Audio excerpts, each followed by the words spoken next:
Right, so we're going to make our Mediterranean phyllo parcels now. If you remember, we've got lots of different ingredients to go inside the phyllo. We've got our sun-dried tomatoes, we've got our pine nuts, which we've toasted on the barbecue. We've of course got the brie, which we need to cube, and then we melted the butter on the barbecue to allow us to layer up that phyllo pastry and make the parcel. So let's first of all get the filling prepared. We've got our wedge of brie here, so literally we're just going to cut it into fairly small cubes. Now this dish is really good if you've got vegetarians coming around, because they're always quite difficult to cater for on barbecues, especially when the association is predominantly with meat foods. So with this one, we've got the brie in cubes, but of course you could use anything like goat's cheese, all sorts of different soft cheeses work well with this dish. So we'll put the brie in there and just do one more. And then we've got our sun-dried tomatoes, which we are also literally just going to put into some smaller little sections. Now I'm cutting all of these fairly small for a reason, because we're going to do lots of little ones today. If it was somebody who was having it as their main meal, then I would strongly suggest that you actually make like a larger one, and then they can have that as their main course. So that's our sun-dried tomatoes, just roughly chopped. They can go in there too. We've got our pine nuts. Let's sprinkle those in. And then finally, to finish off, we need a little bit of fresh basil. And again, you can just play around with the herbs depending on what you have available to you. So give it a little roll, take the knife, and then of course you can just literally go down the side to get those very fine strips. That just means when we assemble the parcel together, we'll actually get this flavour of basil coming through each individual one. Right, so give it a good old mix up. So you've got a whole selection of the ingredients when we put the parcel together. And then it moves on to that delicate work of actually assembling the parcel itself. So I've used phyllo pastry purely because it's quite delicate, looks quite fancy, so it's good to show off with this on the barbecue. Most people don't even think you can cook it on the barbecue as well. So we're going to use the baking method to allow us to do this. So this is where you actually won't have any direct heat underneath the phyllo parcels, but you'll have it either side of it to create that baking environment. So we need 3 pieces of phyllo just to strengthen it. And you'll notice as I'm assembling each one, I'm actually putting the phyllo at a slightly different angle. That means when we actually combine it to make that parcel, we're going to get that lovely frilly top to it. So taking the ingredients, let's just put a little bit in the middle. Just assemble it right as, it's key not to put too much in the middle of the parcel, because if you do, you're going to struggle to actually close it up.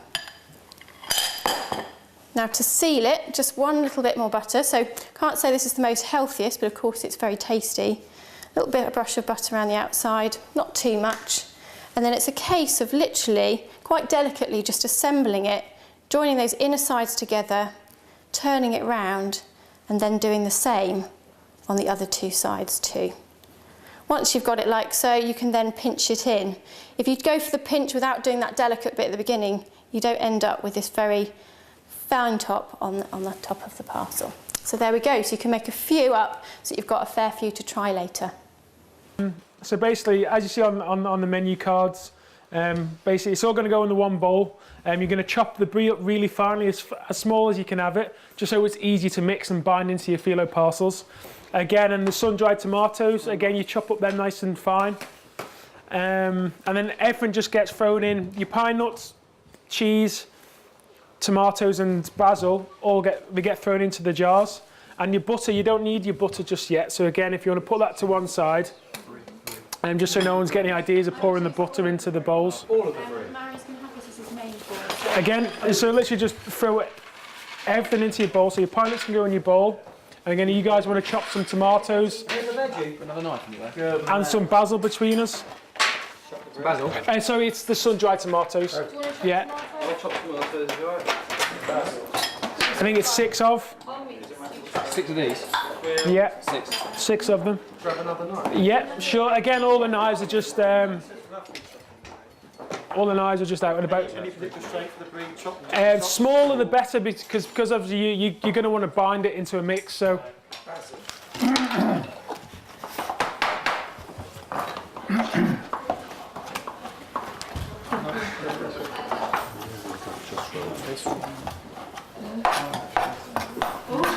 It's all a bit Concentration, I think, is the key.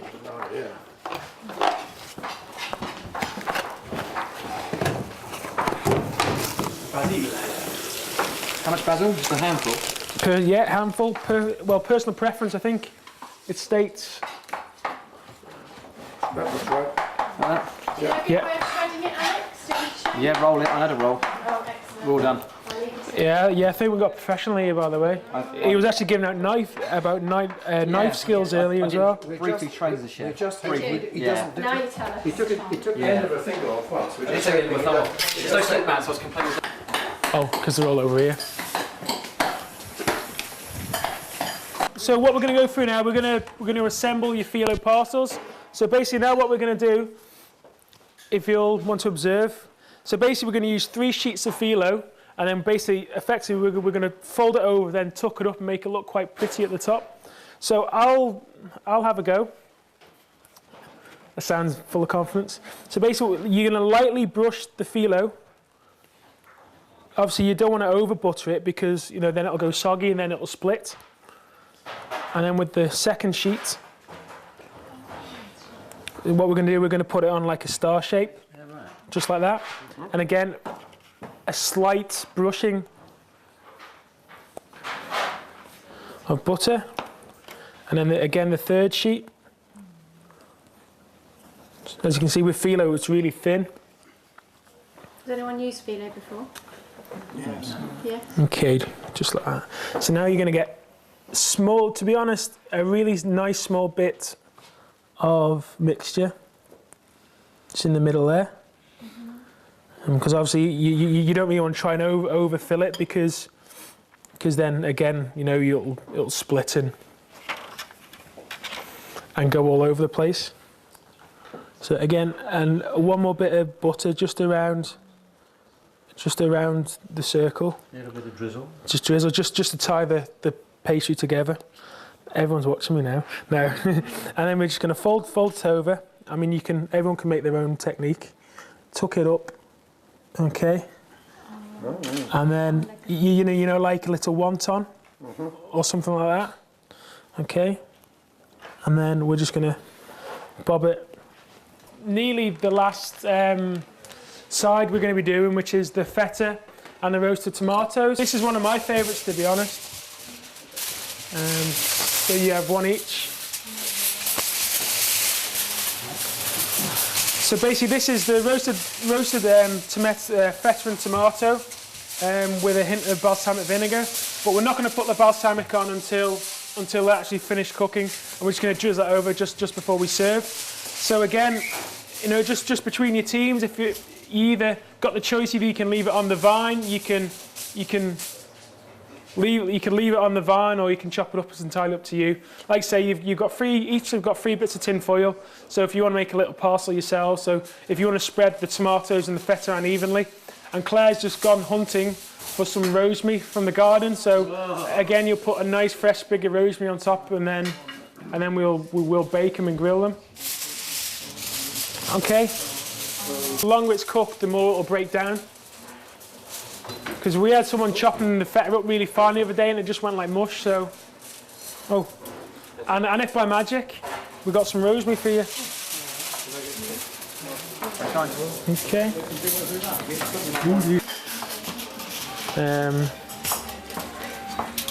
There's yours. All chopping boards.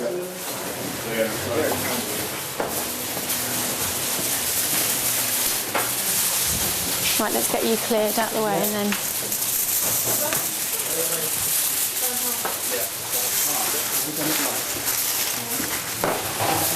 It's all up for artistic interpretation on the file folding.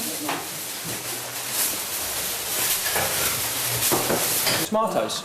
Oh yeah, they're all... So what you can do is just open those out and just... Punch them up. Yeah. And then if you want to, with the tomato and feta, you can then just put a drizzle of balsamic vinegar just over the top.